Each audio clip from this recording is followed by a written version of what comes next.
exclusively on the Pod Station.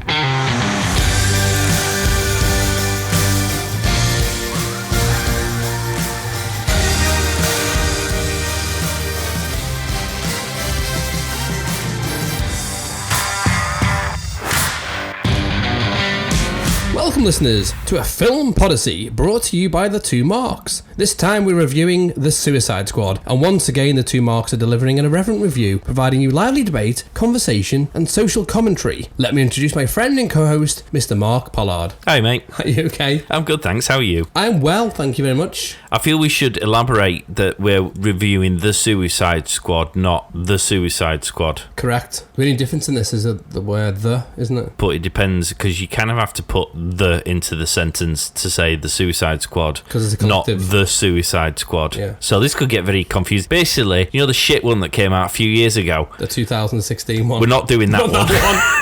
Yeah, a lot of the listeners are going, phew. Oh my God, thank Christ for that. Yeah. So keep listening. Do not touch that dial. No, we're doing the new one, the James Gunn one, the one that's just come out relatively recently. Yeah, it was about a week or so ago, wasn't it? It is. Now, was this the first return to the cinema for you post-pandemic? No, Black Widow. Oh, was it? This was my first return to the cinema. Okay. Then the question then really is, how did you find it? Well, I feel we're getting ahead of ourselves. Such is the professionalness of us. We should really do all the other bum first, shouldn't we? The next thing is, how can people get hold of us? Yeah, well, if you want to get in touch to let us know that this is the bit I really shouldn't forget, the Two Marks at thepodstation.co.uk. Check us out on Facebook and Instagram, Twitter at the Two Marks. That's all, really. You can listen to this show on all of the major podcast platforms. Now, we've got the Two Marks channel, which you can listen to this on. We have a Film Podyssey channel, which just generally does the movie stuff. We have Disco Fever and Picard Talk, which does the Star Trek stuff, so the Picard series, Star Trek Discovery series. But if you just want to get all of that stuff, because that all sounds your bag, you just listen to the Two Marks channel and subscribe there, because it all drops singly on there as well as on those individual ones. So we allow people to just pick a mix or just to get the whole buffet. Buffet's better, isn't it? I think so. It saves a lot of hassle, doesn't it? It's a smorgasbord of wonderfulness. Indeed, if we say so ourselves. Self-praise is no praise, as you say. It's true. Somebody have to ring in or tell us how good we are. Or give us a review. Please, Dad. Whichever platform you're listening to, Dad, please give us a review. 5 stars. In fact, I think technically my dad probably already has done. Anyone other than my dad, if you'd like to give us a review. Your mum. Yeah, mum, Family, sisters, brother-in-laws, nephews, nieces. If you want Christmas presents this year, get yourself on that review. Indeed. Let's move on to the topic in hand that we rather prematurely touched upon moments ago. Well, the first film I went to see post-lockdown is Black Widow, and this was your first one, wasn't it? It was indeed. The good thing about it was I always go to the later showings to avoid the crowds, and COVID's been very helpful in that respect, because there are no crowds. Didn't have to queue. I did the e-ticket thing, so just waved a QR code in some lady's face.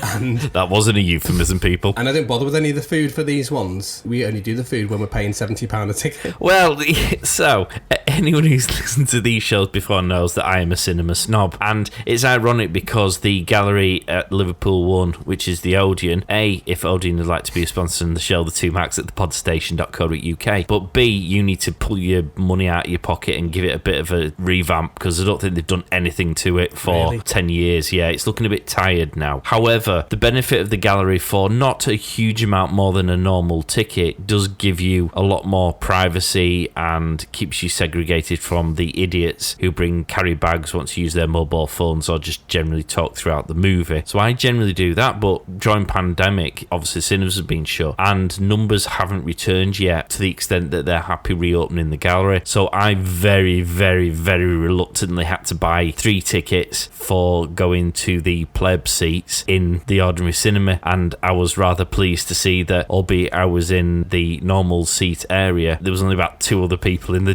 gigantic cinema, and we watched the 5-6 o'clock showing on a Sunday during school holidays. Wow, that just shows then, doesn't it? And the only reason I was happy doing that was because it shows you how many seats have been booked before you confirm the tickets.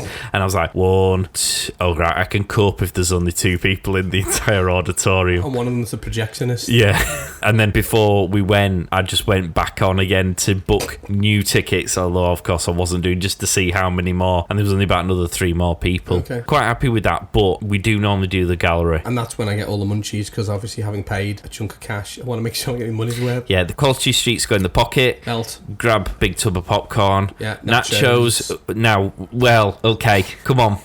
You're going to talk about the questionable cheese, aren't you? I absolutely love the questionable cheese. I use the little pot that comes in the side of the holder to fill it with the cheese, because I feel that's where the cheese needs to go, because you get more of it. I put jalapenos in there. That's where you're wrong.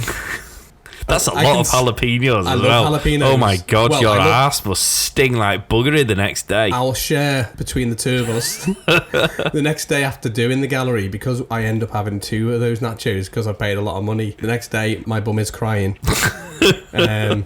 Because I do love jalapenos. The nearest amount I get is on a pizza. So to put a whole tub and then have 2 of them, the next day, just lots of tears. Oh, my whole body shuts down because the cheese just clogs everything up. I literally can't cough, sneeze, wee.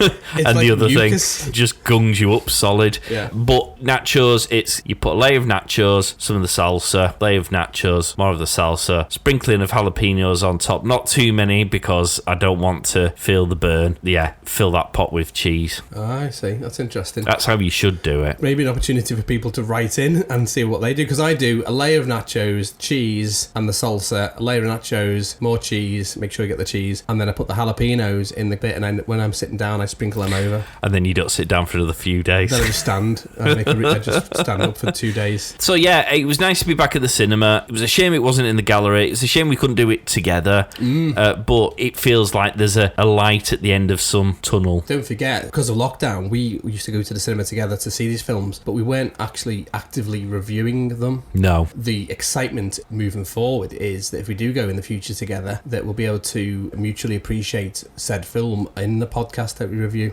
And we can use the tickets as a tax write-off. It's absolutely true. I told my accountant to do that, and she looked at me very funny. She was, what, tax write-off, ticket, cinema? I was like, done a podcast, there's a show out there. Yeah. It's work. Well, technically journalists. It's work, it comes off, take it off.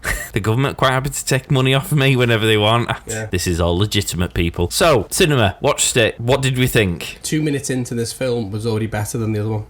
And I put that in my notes because I stand by that comment. I was just, well, James Gunn, isn't it? We've got a bit of history with James Gunn. Not personally, we don't know him, but the fact that I've seen a few of his films, even way back to his Trauma days. And there was a film called Slither that he did, like a B movie. Oh yeah, is that the one with the guy with the weird room with the video cameras? That's the different one, I think, but it's one where there's an alien which has spikes on it. Oh no, there's no Slither in this one. This is one where the guy's perving in a block of flats at... Is it Alan yeah, Baldwin? There's a Baldwin involved. Stephen Baldwin. What are the lesser known Baldwins? Yeah, there's a Baldwin involved somewhere. Not the guy from Coronation Street. Sure, it's called Slither, and it's basically an alien lands on Earth, and it's just really spiky and infiltrates people and mutates them. And Michael Rooker... That sounds painful if they're spiky. Michael Rooker, who plays the main mutated alien, doesn't look particularly good. That's an early James Gunn, and a little cheeky Easter egg in Guardians of the Galaxy, because in the collector's room is one of those aliens. All right. So James Gunn, when I realised, well, he'd been sacked, hadn't he, by Marvel at the time? He's since been rehired. Well, you can but not before why. he took this job on.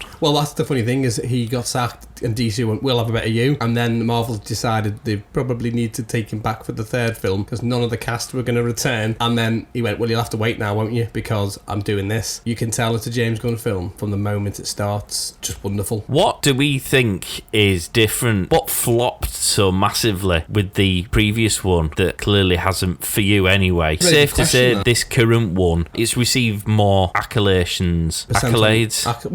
It's received more accolades. Please edit out my inability to speak the Queen's English. Say it again, and I'll... Sorry, No, I insist you leave it in. I'm fine being humiliated. Yeah, it's received a lot more accolades than the previous one, which largely gets slaughtered. Does. What's different? This time round, the production company didn't meddle in it. The thing with DC, and you'll see this across other DC properties, it's a darker tone to their films. Think Batman. Marvel, always... Joker. Darker... Well... let me come back to you on that one, because I actually have heard some other information. For anyone who's listening to the first time, do you want to explain why you're just inside and internally there is a war going on? Not with myself, is with everyone who thinks the Joker film with, what's his name? Joaquin Phoenix, isn't it? The internal war, really just dealing with stupid people who don't know what Joker film is the fact that the Joker film that came out with Joaquin Phoenix isn't a Joker film. Although I think it is. And in part because I have no skin in the game, I'm just quite happy to keep stuck in that fire, because I love watching Mark just slightly turn red, start the twitch with his eye, and tell me implicitly why a film he's not yet watched. That's true. I've not got through it, because it's just... I managed to get to the first, I think, 10 minutes in before my eyes rolled again. Let me just... Let me answer the first question first. We would have done a podcast on this film if he'd have actually watched the bleeding film. We could have wheeled Gareth in. We could have kidnapped Gareth and got him in, because he's seen the film. Let me answer the first question about why this film was better than the last one, and we'll come back to the Joker film, because I get the feeling you've unearthed a can of worms. The reason this worked, James Gunn had freedom to do much as he has done with Guardians of the Galaxy. He has taken a lesser known group of people and made them valuable to the fan base, and considering it's made over £1 billion at the box office, he's done a damn fine job. He's done exactly the same here. The last film, the 2016 David Ayer film, because of the fact that Marvel managed to do a combination of action, tell a story, have a good narrative, and throw in a bit of humour along the way, so it breaks up the whole thing. DC went, I think we'll try a bit of that. So the production company, or whoever's in charge of it, decided to meddle, and they ended up reshooting the third act of the film, fucking the whole thing up. You've also got other stories that were taken out and cut scenes, which means it changes the way the story went, particularly with the relationship between Harley Quinn and the Joker. And you'll know this, these are like core comic book characters. It ruins the story, you don't understand, it becomes disjointed. And then you've got Jared Leto, who I don't think is a particularly good version of the Joker. Heath Ledger, for me, by far, is the... Don't you see Jack Nicholson? So the Michael Keaton period, because I include Christopher Nolan's as the trilogy. That's it in its own nutshell. Yeah. Can't get better than that for that particular time. For that period, the Joker in that, Heath Ledger's Joker, is amazing. To take the Tim Burton universe, Jack Nicholson, hands down. And then if you want to include the 60s show, the Joker in that, whose name can't remember, for that period, because it was quite campy in the 60s and of its time, was the great Joker. When you've had Heath Ledger and you've had Jack Nicholson, to start getting pretenders to the throne with Jared Leto... It was just Phoenix, a bit try-hard, wasn't it? It was absolutely that, and he was trying to be his own thing, and there was other stories he sent rats to members of the cast to be in method actor, when really, the Joker's not mad, he just wants to see the world burn, that nobody can realise why he just wants to be that way, and he is a counterpoint to Batman. That's why it works. Batman doesn't kill people, the Joker would kill you in a heartbeat, and the two bounce off each other. That's why it works really, really well. To have that happen and then cut it all to make it better and then try and stitch it all together, you ended up with this plot B to the Suicide Squad 2016 version, which didn't work well. The actual villain was a CGI nightmare. It was weird. I mean, it was awful, wasn't it? Yeah, and then you had the Enchantress, the DC version, not to be confused with our Loki show, available on the 2 Marks. And that acting was just diabolical. Then you had, almost like they did with the Justice League, a quick whistle-stop tour of, oh, by the way, here's such and such, and by the way, he's a badass, here's Killer Croc. It just was an ensemble that people didn't care about, and considering the fact the only way you would know is if you were a comic book fan or watched the Arrowverse, where they were about to introduce the Suicide Squad, but were told by Warner Brothers, you're not allowed to use those characters because we're making a film, and then fuck the film up. It spoilt it, really. James Gunn has just excelled because he has brought in lesser known characters and provided a small continuity to the last one. Just to quickly top end that with the Joker film, basically. He's got to get this off his chest. Just to get it done, what I've been made aware of is there's another Joker film being made that is about the Joker, and that it's now common knowledge that one isn't the Joker, it's just a guy who's called himself the Joker. Right. So there you go. Do you feel better if that happens? Oh, well, let's just see for what it's like first. I still stand by the fact Heath Ledger, well, I know he's dead, and obviously Jack Nicholson's a bit old, but if it ain't broke, don't fix it. What you can do, and is provided proof by this film, is you can bring in characters that no one knows. Just do it. I mean, Marvel's been doing it for 23 films. Why can't DC go, well, let's put Superman on ice and put Batman on ice for the moment. Let's bring in people who nobody knows and build a whole universe around them. People would go and see them if they were written properly and it was done in a proper way. Okay, I want to drill down a bit more into why we think think this movie's been received better, or we perceive it as being better than the previous version, we can come to that. I suppose I need to frame this on the basis that at the moment we're doing a Marvel rewatch with Ishtar, which is also available on the Two Marks channel. What we're enjoying is experiencing her journey in watching the Marvel movies for the first time. Now, unfortunately, I've underestimated her enthusiasm, therefore the amount of research she has done and the amount of information she's absorbed from you over just the two shows we've done so far, which is Captain America, The First Avenger, and Captain Marvel, because we're watching it in time chronological order, not release order. So I think she's nearly as expert on Marvel stuff as I am at the minute, but she's learning. Everything is fresh to her eyes because she doesn't have the background knowledge that you have because she hasn't read the comics, which is the same as I was when I was watching Marvel the first time round. You were furnishing me with the information. DC, I am exactly right back to where Ishtar is at the minute with Marvel, insofar as I haven't read the comics. I know the obvious people that either I knew from past experiences or the people who we've now seen in films like Aquaman. I didn't know who Aquaman was before the movie came out. I knew Wonder Woman was from the 70s TV show, seen the million reincarnations of Batman and Superman. Sort of beyond those prime characters, I'm utterly clueless. I know about Harley Quinn, which is ironic because of featuring in the previous Suicide Squad and obviously the Birds of Prey. Again, beyond that, I don't really know a huge amount about all these people. For me, I'm approaching this almost as a movie lover who loves these kind of films, hoping to be entertained, having none of the background knowledge that I thoroughly enjoy feasting upon in Marvel movies, because that's now become so intertwined. If they drop an Easter egg in that I recognise, I get really excited, whereas at the moment they could drop an Easter egg and I'll drive straight past it because I don't even know it's an Easter egg. So I'm reliant upon this being an entertaining film to keep me enthralled, because I haven't got that extra stuff that you're probably still picking up on. That's fair. So it'd be interesting for us to discuss this film, if only from the perspective of you're now talking to the particularly idiot me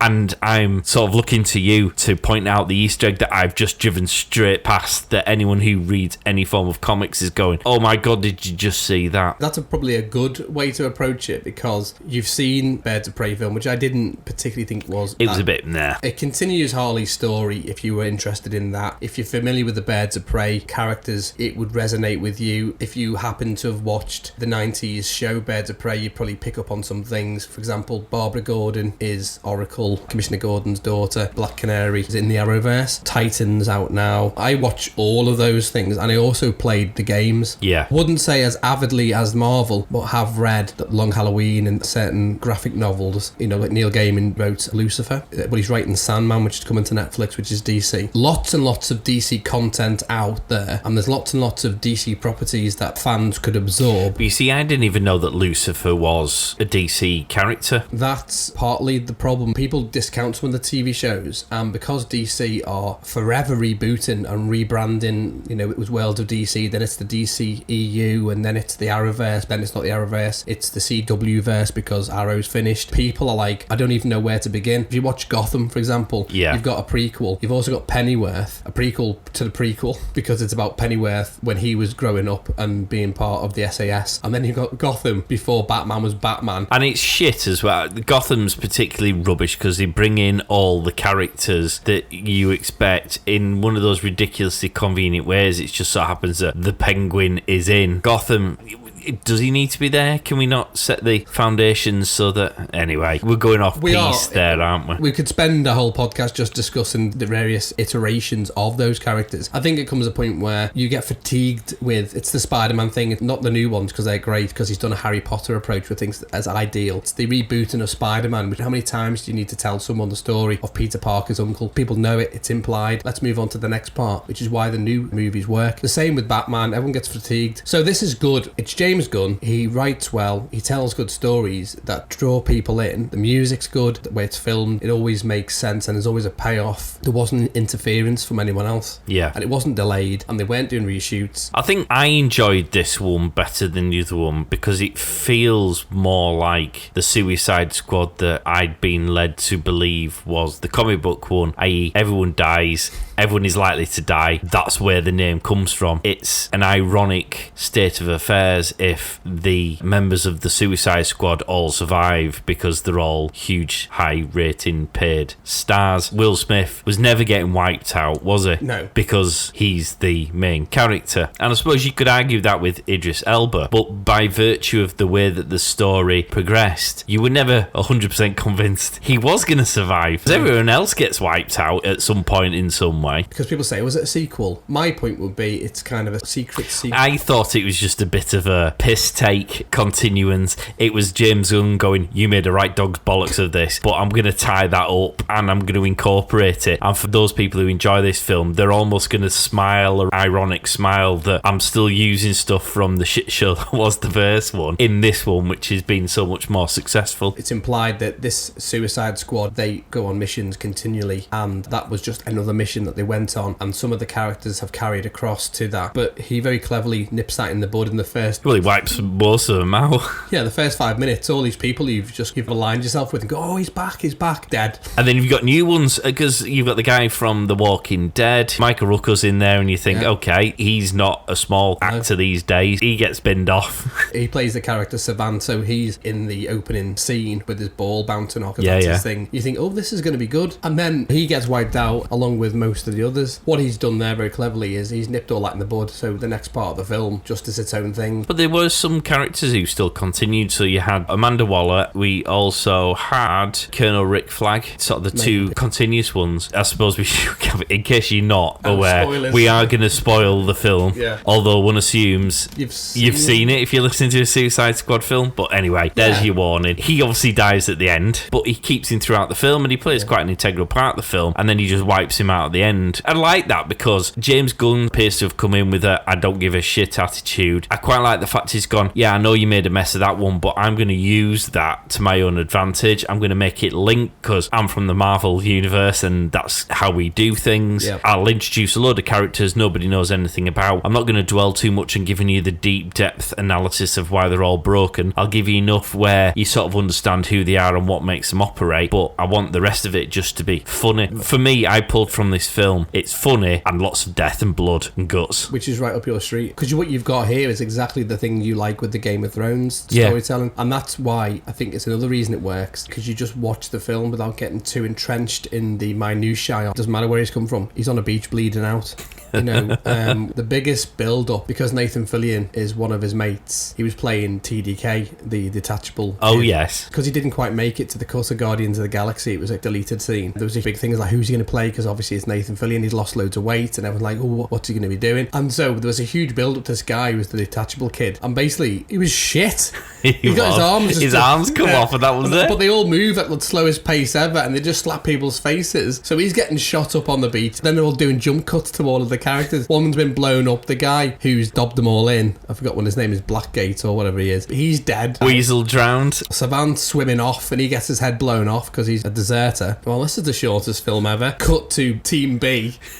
And now you see the Suicide Squad. That was good because it wrapped all that story up, a homage to the other film. You don't get bogged down, then you just watch the movie as a movie while you're going, well, that's not what happened in the first one. You get to see loads of characters. The source material for some of these characters will be the comics, the Arrowverse, or other TV shows. Oh, I would say the games. Yeah. I know a lot of the characters from TV shows and the games. Who was your MVP or your favourite character from this? Bloodsport. Yeah? Well, when I post on our Instagram, Bloodsport's my go-to. Is it? Yeah. So he was your favourite anyway, so you're made up that he was in. Well, I liked what they did with him. That's interesting. So he was your favourite character before you came in, before Idris Elba had done anything. And when you go in, how accurate was he playing that character from the one that you clearly already liked? And or what did he bring to the table specifically that either enhanced it or made it shine a bit? Well, I'd redesigned his armour. Got a bit of Easter egg on that later on. I just like Idris Elba. He played English. He didn't even really play as much. Well, I suppose he did play as an anti-hero, but it was a bit of a Deadpool type anti-hero, wasn't it? So I always rally for those type of characters. I like villains anyway. I like typical English villain. Brits do villains far better than Americans do. And also, he isn't just English. He's not like a Tom Hiddleston RP English. He's your Essex boy or your London type Cockney villain who actually is nice in a way. He played the character really well. I liked the design of his armour. I thought he was funny where he's trying to save Harley in particular. I thought that was a funny scene. Oh, that was brilliant. Because he's climbing up the wall in bloody Jesus sandals and his helmet and a pair of shorts. I think that's probably one of the funniest scenes as well. She's like,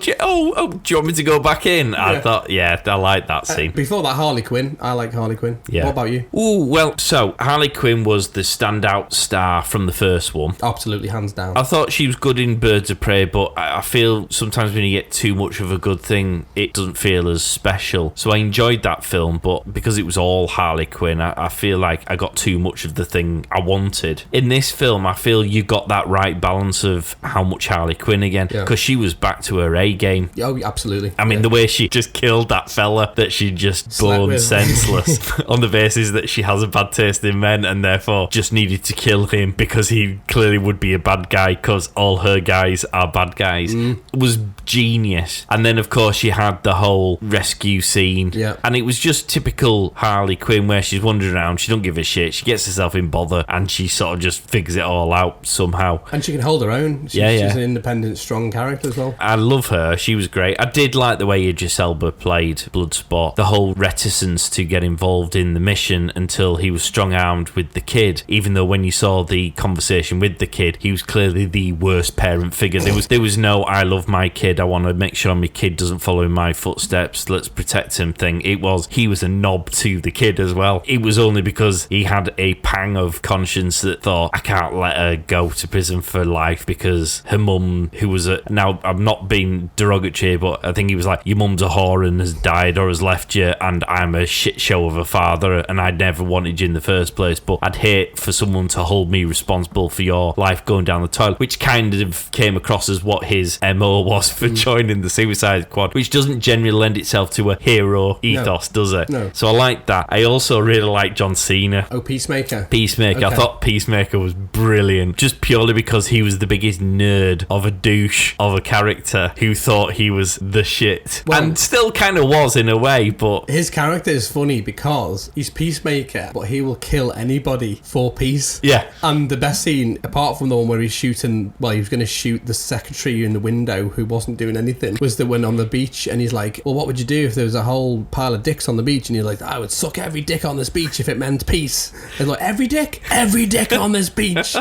It's like, wow. Yeah, he's all for liberty and freedom, except for the people who don't agree with him, who need to be killed, even though technically that is liberty and freedom, having the opinion. He made no sense, which is why I thought he was brilliant. Yeah, he had a shit helmet, a pretty wanky costume, but he wore it and he did it, and I kind of liked, that's what I liked about it. It was like, you are so ridiculous. Well, the scene when they're woken up in the woods and he's just in his underpants, and everyone's like, why are you in your underpants? Why are you, in a forest that's full of ticks and snakes, that he's got his wife on and his helmet, and everyone else is fully dressed. He's like, why are you in your underpants? Why would you want to get naked in a filthy jungle? And then the other scene, which is probably next best one, is when they wipe out every one of the freedom fighters. Yes, and it's a pissing contest between Bloodsport. Yeah, and different ways to kill them. And then again, you go, sorry, I'll get on my freedom. Well, you say freedom fighters. Because they were quite brutal with the way that they did that. Yeah. This is what was seriously lacking from the first one. It was that we don't give a shit attitude. So let's just take that scene in isolation. You've got the blood and gore of just mercilessly killing these people. I mean, some of the ways they killed them were unnecessarily brutal. Over the top, yeah. Absolutely. They didn't hesitate, which shows you the mindset of why they were in prison in the first place and why they're now part of the Suicide Squad. And then you've got the irony of the fact that they've just wiped out the good guys. And then even when they find out the fact that they don't give a shit, they're like, oops, my bad, let's move on. That's where this sort of James Gunn, I don't give a shit vibe came through, which is why I found it particularly funny. It was almost slapstick, but it wasn't so far slapstick that it became ridiculous, if that makes sense. fundamentally ridiculous film. And if you look at it, what happened, how they kill people, the aliens, all of that stuff is just utterly ridiculous. A bit like Guardians of the Galaxy, but the way in which the story was told, you kind of go,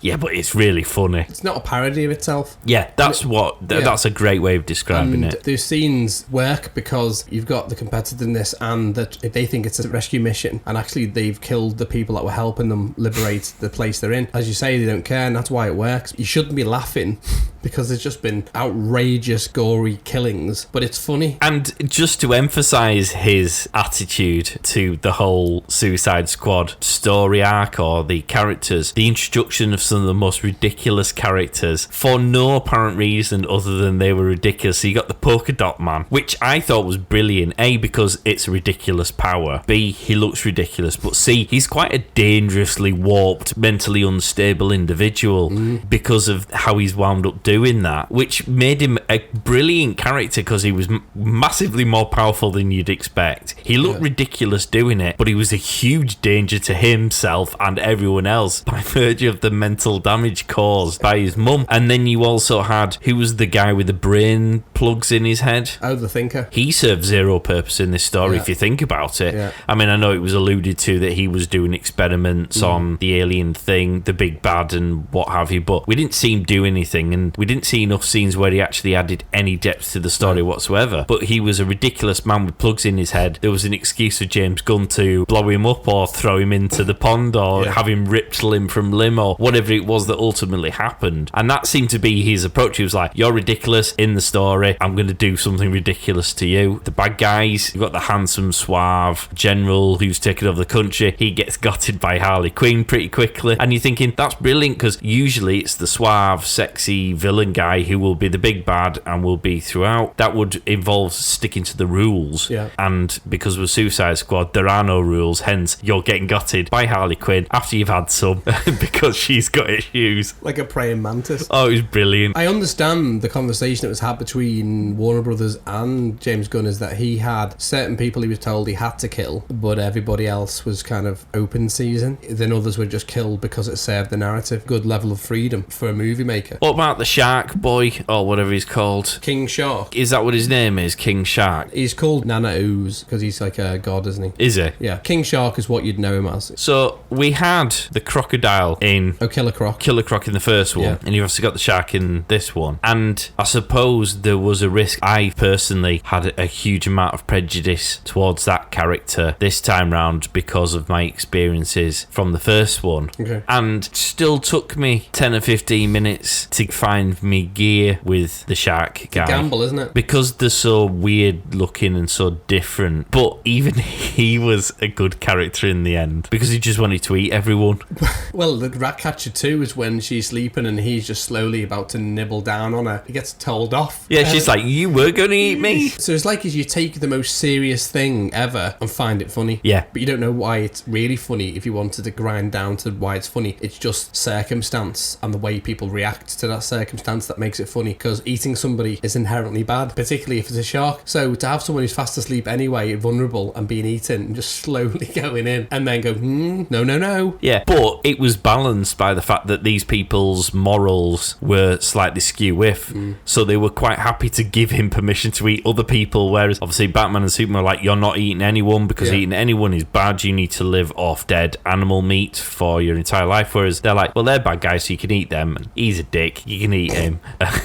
You can't eat them because that'll just cause us problems. That's the only reason you can't eat them, because we'll get into trouble and that's bad for us, not because we're good people and we don't want to eat other perceived good people. I thought because he was portrayed as a slightly dumb character, I thought that was going to be a bit irritating. You know how you have these dumb characters who dumb things, again, slapstick style, but the character wasn't like that in the end. He didn't really do anything dumb. He just did things that felt perfectly natural, so you would find him having eaten someone because he was hungry, and that was kind of his natural thing to do. But he wasn't doing dumb shit, if that makes sense. I think that's the good thing about how you can develop characters without your eyes rolling, because you get led in thinking, oh, I hope he's not going to be dumb through the course of his growth. Because again, unless you know the comics, unless you know other other properties that you've seen on TV or through games, you won't know who he is. So this is the first watch for most people. You've got that small time to build gravity towards the character. And again, a character that's probably not known by many people, because technically you would have seen him in Aquaman. There's no reason why you wouldn't have seen him in Aquaman. It's just little moments, like, when he's running around the room and those little cheeky fish following him, he's just caught up in the whole of that excitement of being chased by those little fish, which doesn't end well. That's a scene that possibly could have been, people would go, doesn't serve any purpose. But actually what it does is it shows you that he's a shark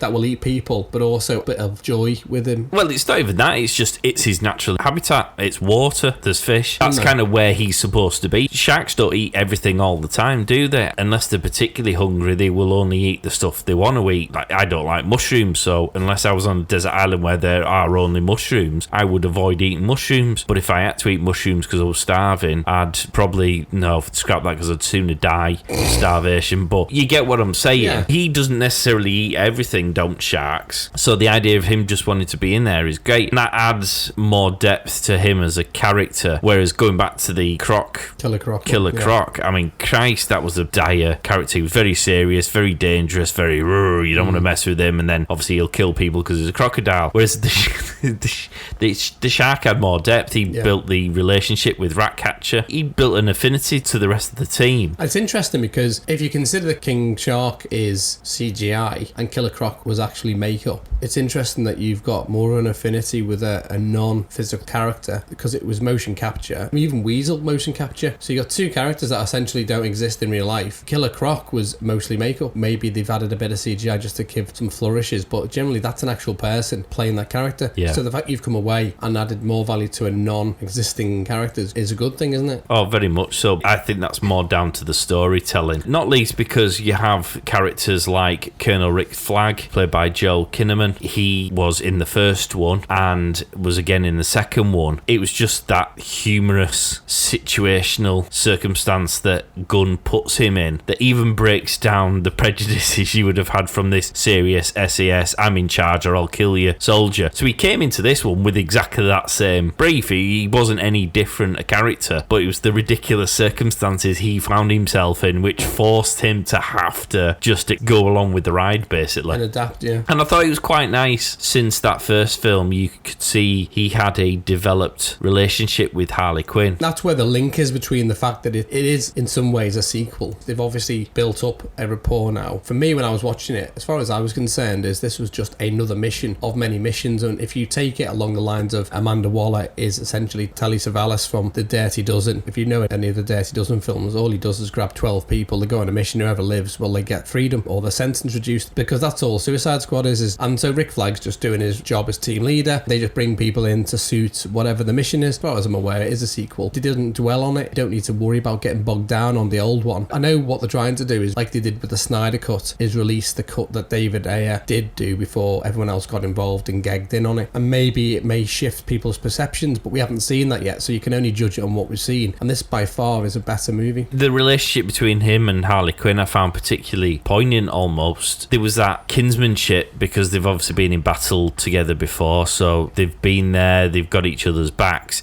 He still understands she's a complete raving lunatic and keeps himself a sufficient distance where you can see he's genuinely fond of her and she's fond of him because he's fond of her, so she's getting a reciprocal respect that perhaps she's not accustomed to, but he still keeps himself at sufficient arm's length because she's a raving lunatic. And that comes across quite nicely, and they sort of tied that into a almost humorous setting so it didn't jar against the ridiculousness of what else was going wrong. Essentially, they're walking around with a big shark, a fella with a big shiny end on his head, and all of these things could very easily become so daft, but much the same as Guardians of the Galaxy. They really zoned in on the really lovable aspects of each of their personalities and characters, so that by the end of the film, you did genuinely feel an affinity for each of them in the same way as with the Guardians. You did. You've got Groot, who only says Groot. That is the only word he uses, and yet how many people love Groot, and that's because of the personality traits they zone in on. They did much the same with King Shark and with Bloodsport. Well, that's exactly why you can tell it's a better movie, because he writes characters which don't need to say a lot. It's about the situational positioning of the character, how they are with the other characters on screen, and how those characters respond to them. So Groot, as you say, only says Groot the entire time, but the rest of the team know what he means, and they change the dynamic of that because of the team structure. Yeah, it's just a good dynamic. Did you know Sly Stallone played King Shark? Yeah, I did, yeah. Oh, wow. I didn't. It would have helped to have done some research before we started.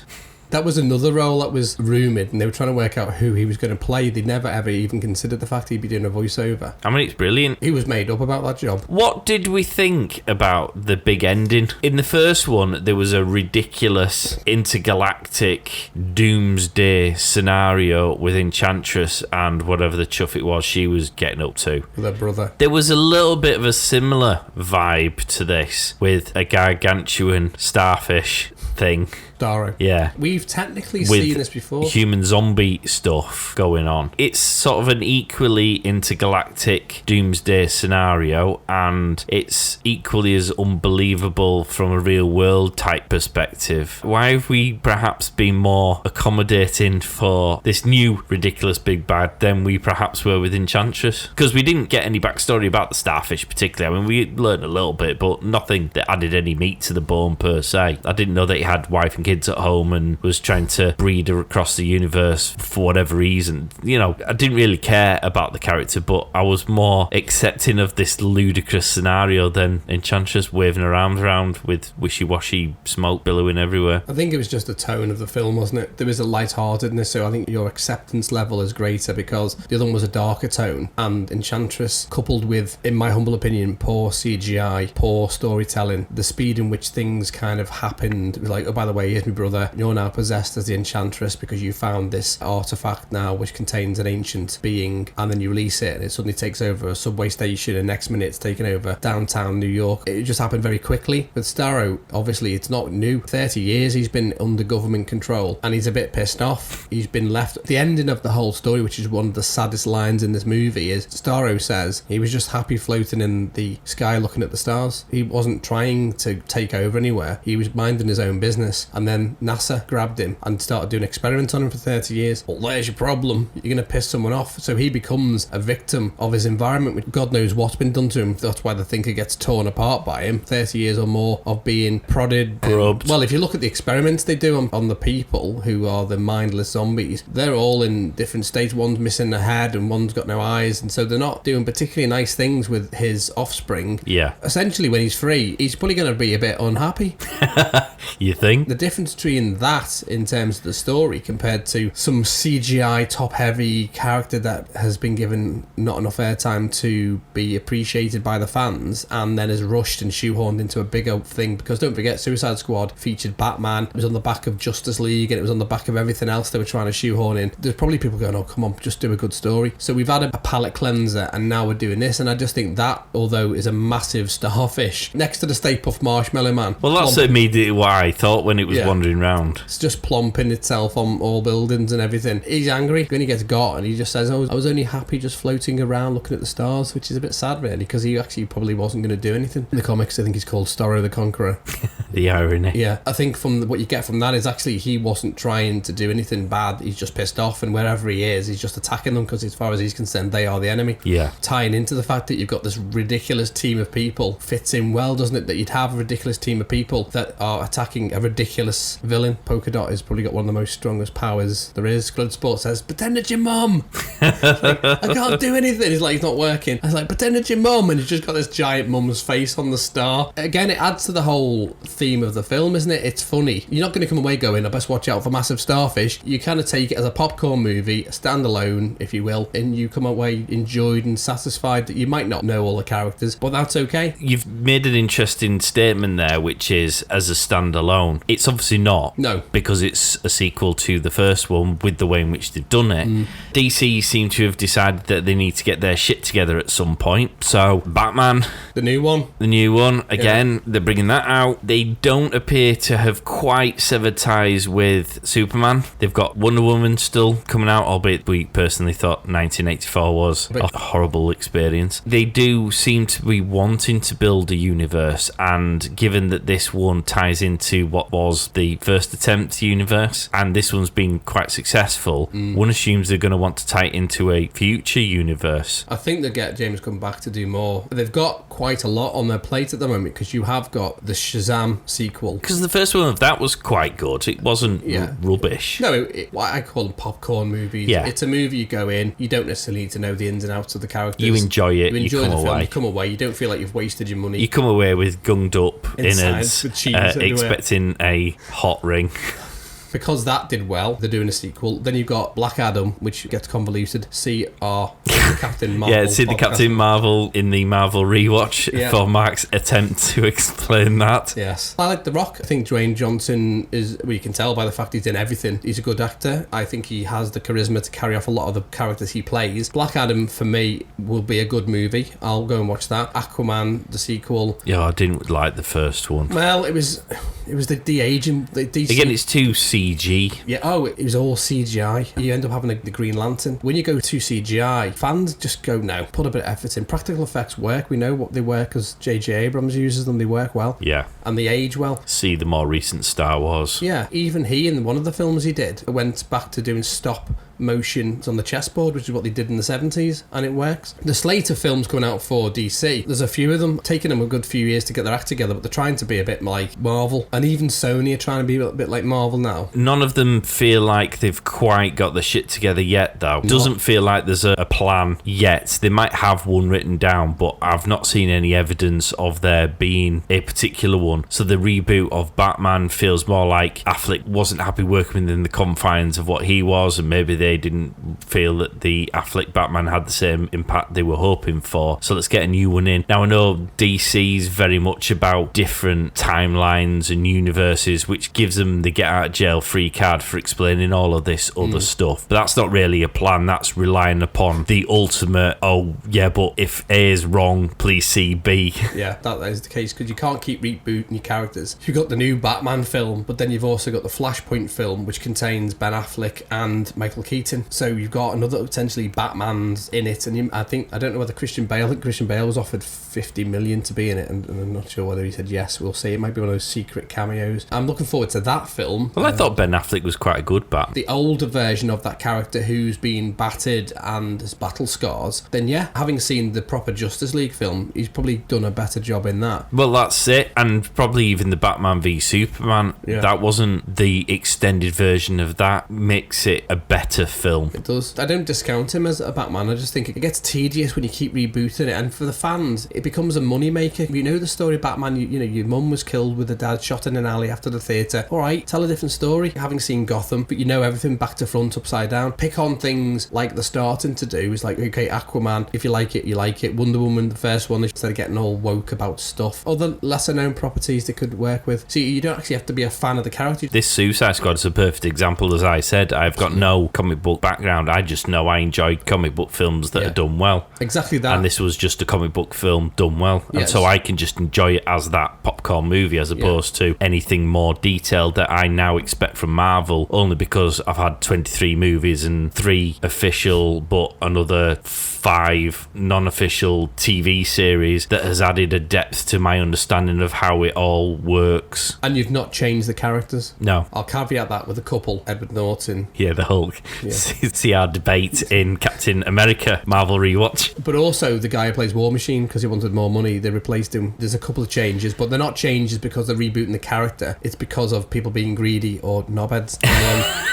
Hashtag see Edward Norton for information. Marvel on the whole just tell a good story, and payoff for you is you'll have seen something years ago, and the payoff is further down the road. With this one, as soon as it becomes tired, they redo the story, and it's like, well, we already know the story, just do better stories. So I have a feeling DC will wheel James Gunn back in. We may even get a sequel. Well, I know for a fact there's definitely a spin-off, because there's the HBO Max Peacemaker series coming out in 4 months. You see, Peacemaker very much reminds me of The Punisher. Yes. In his approach to everything's black and white. But a ridiculous version. Yeah, a ridiculous version of The Punisher. And I think you can have a lot of fun with the hypocrisy of that character. That's a good example, because the Punisher doesn't stop, he'll just kill people bad. Well, you're either right or you're wrong, you're good or you're bad. Well, if you're bad, your chances are you're going to kill. Peacemaker, if you're good, but you're in the way of him trying to get peace, you're dead.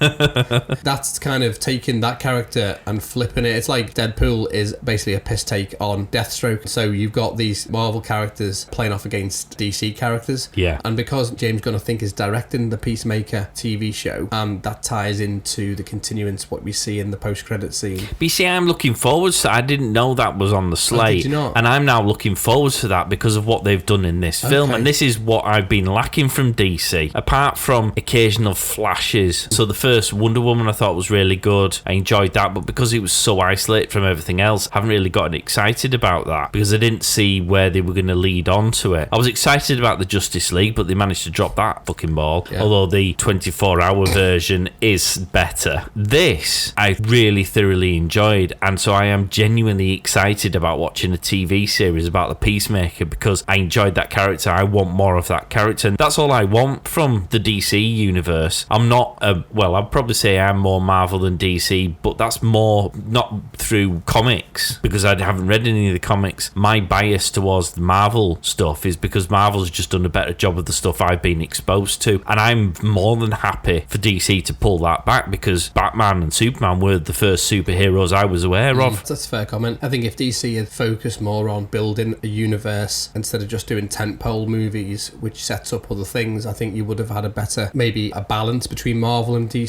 Well, the irony is my first exposure to superheroes was Christopher Reeve's Superman, brilliant, and Michael Keaton's Batman, brilliant. It wasn't as if DC have got off to a rocky start. They have given me some good stuff before Marvel even got into the equation, but now Marvel have got me hooked for what hopefully will be what I've had a scintillating taste of in this movie. So, Easter eggs. You mentioned Easter eggs. Tell me what Easter eggs I may or may not have not seen, but may watch if and when I see this film, when I see this film again, because I'd happily watch this film again. Yeah, it's one of the ones you would, wouldn't you? Yeah. Yeah, absolutely. So, not loads, kind of covered the fact that this is a sequel and creates the backstory because of characters that carry across, like Boomerang and Rick Flag and Harley Quinn. The other thing is you get reference to Corto Maltese, which is the place that this is set in, which was set up in The Dark Knight Returns, just as a fictitious place. It's like Russia. You can't call it Russia and offend the Russians. Offend the Russians. But that's why in the more recent times, Brits are baddies. Yes. Because we're very hard to offend because we're just too polite. So rather than offending Russia, other nations and China, and causing genuine nuclear wars, they just go, we'll just pick on the English because they're not arsed. And we do villains very, very well. Well, at one point we did rule the world with our villainy.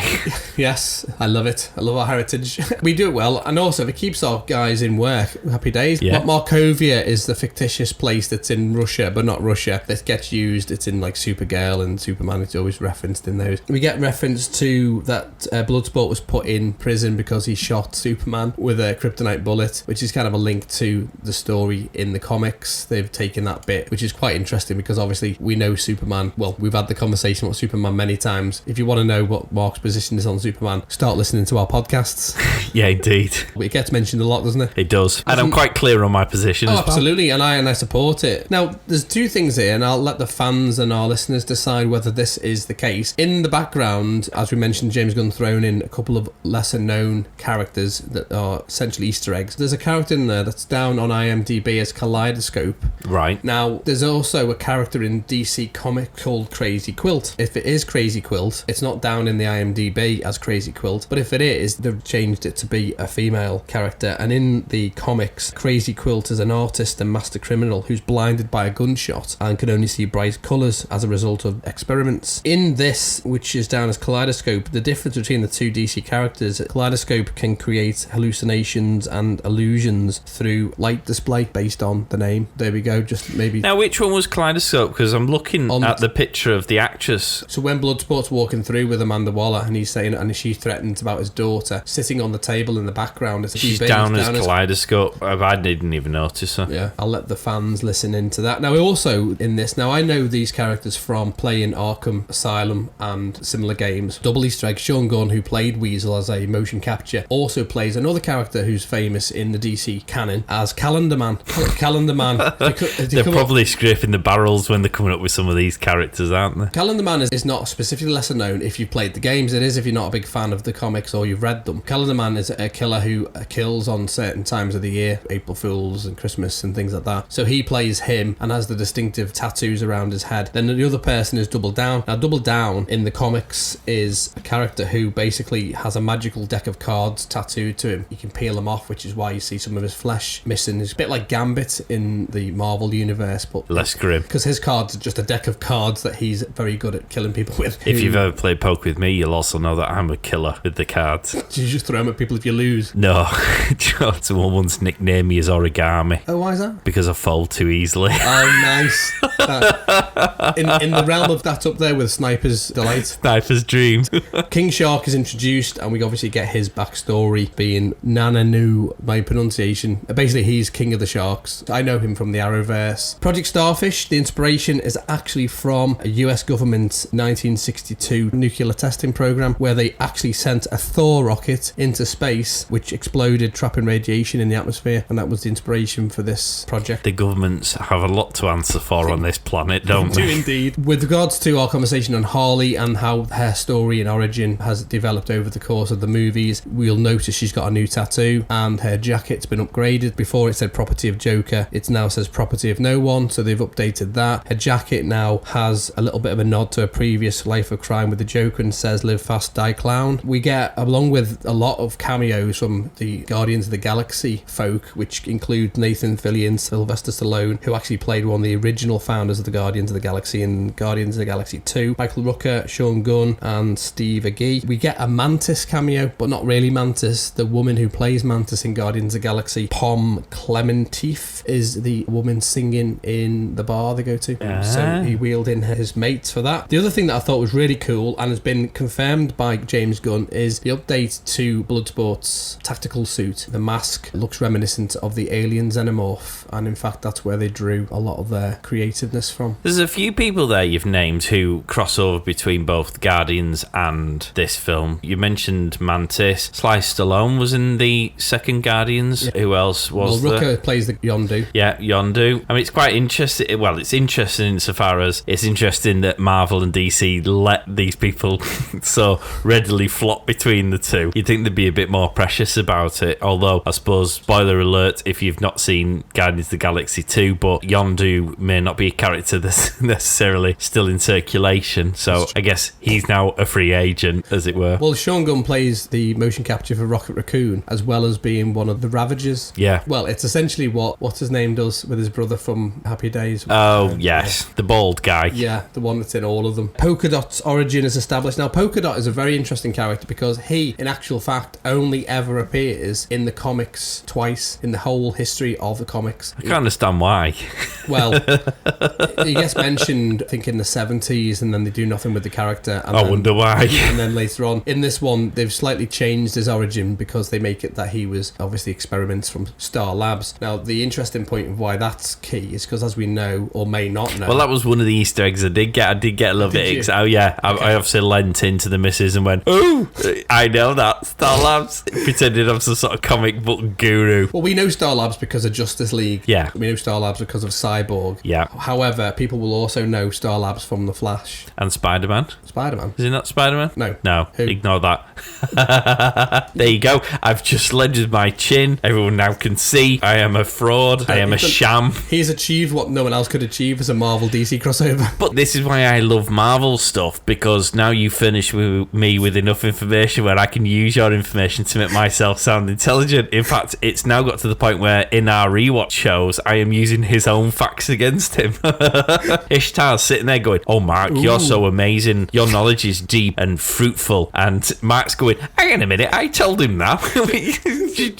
He's just speaking before I do. That's the only difference. Dining out on the old stories. Yeah. So no, Star Labs, and what that does is it ties into movies and TV properties. If DC decide to do something with it, maybe not. Jotunheim. Now, Jotunheim is important, which I got excited about because we all know Jotunheim from Marvel, simply because it's the name, well, the frost giants in Thor. Yeah. But it's also, because it's Norse mythology, means it's open season and any fucker can use it. So DC have gone, I'll take your frost giant planet and I'll make it a huge tower filled with a massive starfish, which is a waste of space in my humble opinion. Do you think they've included that to be deliberately antagonistic? That's what I thought. But I like that. That's shithousery, and I'm all for shithousery. Yeah, no, I thought that. I was thinking... Because I want to know what Marvel are going to do to sort of respond to, and I hope Marvel don't go, "Oh, we'll rise above that." I want them to equally be shithousery, because I like that little, those little digs at each other. Just ever so subtle little, you little fucker. Yeah.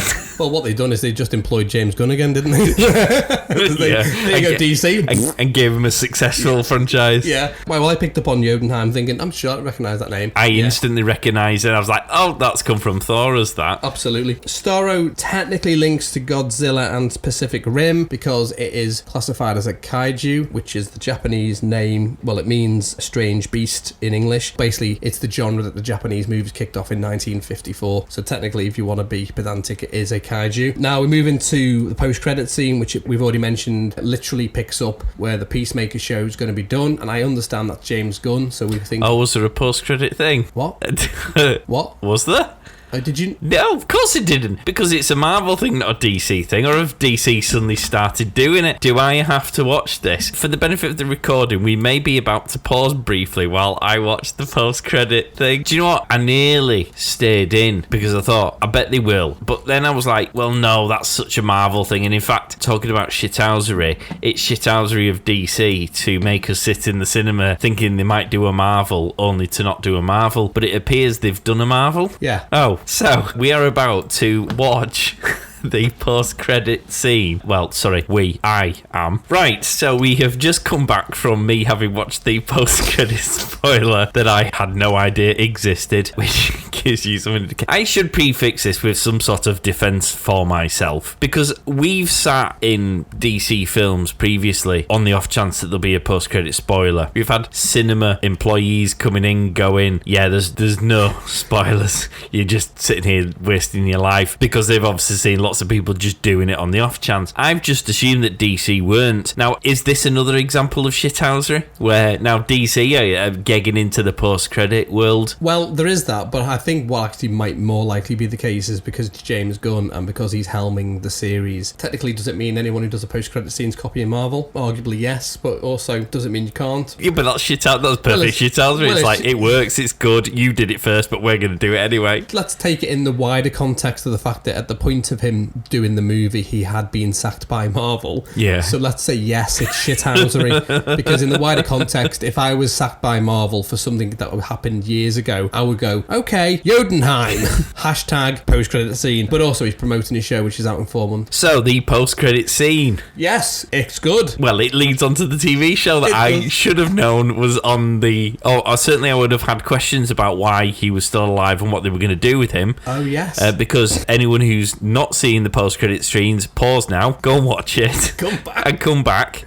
Right, you've watched. So yeah, it's Peacekeeper. He's still alive. So that's where the show's going to pick up. It does put into perspective, looking at that scene, just how big John Cena's ass and thighs are. I mean, I noticed it in the film as a general, and I meant to mention it earlier, but just seeing the thickness of that cast, he has some thighs on him, does that boy? He does indeed. So yeah, I'm looking forward to that show. HBO Max, tune in 4 months' time. And then the last one, Easter egg, is more of an acknowledgement by James Gunn to David Ayer. I know they're trying, I'm fans are pushing for the Ayer cut to happen, like they did with Justice League. And in terms of Justice League, we actually did see a cheeky little nod to the Starro villain when we had those metallic type spiders. They are essentially mechanical Starros. Right. Kind of got a cheeky nod to what was coming in the Justice League cut, the better version. The 4-day the version. 4-day epic marathon one. And that's basically what I gleaned from it. I'm sure there's many Well, I'm others. glad you went through those because I wouldn't have known the post-credit spoiler. Hashtag awkward. A hashtag bonus? Well, it is. I mean, this is why we do these. People might think I was being a bit blasé when I was explaining about what we're doing with Ishtar. What she's going through now is what I'm doing whenever I do the DC stuff, and I'm very heavily reliant upon you. And I suppose the difference between me and Ishtar is that she goes away and does her homework to add more to the equation, whereas I still don't. So I am still wholly suckling at your teat, whereas she suckles on your teat for the information that adds substance to the research she's already done, whereas I'm just there going, I need more teat. Data. Give me more data. Because I can't be asked Wikipedia anymore. That's what I got from that, but I mean, the bonus for you. Okay, what are you going to give this out of 10? I've seen you've given it out of 5 on Facebook and Instagram. Mark has written a review on this film, which you gave 5 stars. I'm going to give this an 8. So we need to clarify this because, again, if you've listened to the Marvel Rewatch Captain America show, you will thankfully have Ishtar questioning his scoring system in the same way that the rest of the world does. How can you give it 5 out of 5 and not then 10 out of 10? Because isn't that the same thing? It's just a different scoring. Let me explain again. Okay. My scoring isn't specifically mathematical or attached to an algorithm. So if you give me 5 and I think it's a strong film, it's going to get the maximum because there was only 5 to choose from. If you just said, mark it out of 6, it would have got 6 out of 6 because there's only 6 to go. Because I've got more, it's not a 10 out of 10 film. And the reason why it's an 8 out of 10 is technically I'm taking on board other things which contribute to my scoring because DC don't always do well on films. And actually, this film didn't do too good in the cinema. It did well on Rotten Tomatoes. It got 100%. Yeah, but do we think it didn't do well in the cinema because people aren't quite keen on going to the cinema yet? I think this will have a renaissance because HBO Max is the go-to for DC properties. I think when they launch this film onto HBO Max and we have the Peacemaker show on HBO Max, I think the profits are going to go through the roof. So I gave it 8 out of 10 because it's a good film, and also James Gunn. I mean, straight out the gate, you get a point for the fact it's James Gunn. You probably get another point simply because he's brought his mates in. I'd like to think if I was directing a film and it's like I had the opportunity to choose people, I'd go, yeah, mate, you want to be in a film? You want to be a shark? And you go, well, actually, I don't want to be a sea shark. Can I be Polka Dot Man? You might not say that. You might be, what's your origami boy where you fold too quickly? Oh, yeah. Yeah, you get points for things like that. And then I throw in things like the stunts and the choreography. So it's not a mathematical equation. I don't go, well, based on the fact that this, that, and the other. Not even an average. It's just literally, I arbitrarily go, that's an 8. He's funny. Hopefully it explains a bit more. Just send me the fan mail, I'll answer your questions. Would you like to know what I think? I was about to ask you. Okay, well, do. Because I Go want on. to know how you score. Well, I'm going to give this 9. I think this is a brilliant film. What I look for in a film differs based upon the genre of the film. And sometimes with comic book films, they get it wrong when sometimes they go too dark or too up its own arse. They try and be too clever. This film might not have had the deep and meaningfuls that you get from, say, Civil War with all the complex characters and the moral challenges and all that sort of stuff. It might not have the strength of the storyline that you found in the original Star Wars trilogies about Darth Vader and what have you. But it was just entertaining. From start to finish, it was funny, like laugh out loud funny. Maybe that's because I'm more warped, but I genuinely laughed out loud, far too loudly probably for some people, lots and lots of times because it was so just ridiculously amusing and sometimes just that funny.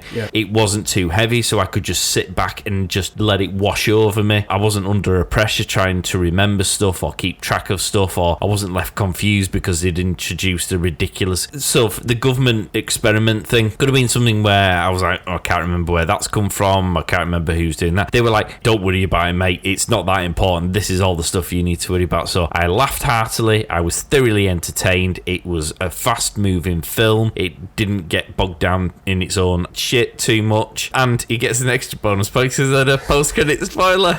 9 out of 10 for me. I would highly recommend this film. Oh, it's a great film. And I suppose another good indicator for me of a good film is one that I would quite happily sit down and watch again straight away. Oh, absolutely, yeah. A testimony to how a film could be so different if you leave it alone and you give it to someone who loves that type of content. Yeah, so thoroughly enjoy it. Hopefully you enjoyed it. If you want to go and check out Mark's written review, it's on Instagram and Facebook, so you can go and find out why he gave it 5 stars and then compare it to the 8 out of 10 he's given it just now. You can find us on the socials we mentioned at the outset. Email Mark if you want to understand his scoring system to the 2marks at thepodstation.co.uk. Give us a review, because the reviews do get us seen by more people, so that's very much appreciated. We would very much appreciate some love or just some feedback. It'd be quite nice. I don't even mind if it's not love. If you just want to be mean, I suppose I will at least be able to read out your reviews on these shows and mock you for being mean. Yeah, anything. Just anything. Yeah, that'd be good. Don't forget to check out some of our other shows, so you can go and listen to the Disco Fever stuff. If you're a Star Trekkie, there's another season of Star Trek Discovery coming out soon, so we'll be doing that. We've just finished the Loki series, which is just finished on Disney Plus. We've got the Picard one. There's a new season of that coming out in the not too distant future. I think that's next year, isn't it? Yeah, so if you want to listen to season 1 and 2, we did episode by episode blow for that. We've done other films, haven't we? We did a precursor podcast of Black Yeah. Widow during lockdown. There is a Justice League huge watch on there, and also there's the Marvel rewatch show. Indeed. Go and check it out, guys. Thank you very much for listening. Hope you've enjoyed it. Catch you next time. Excelsior!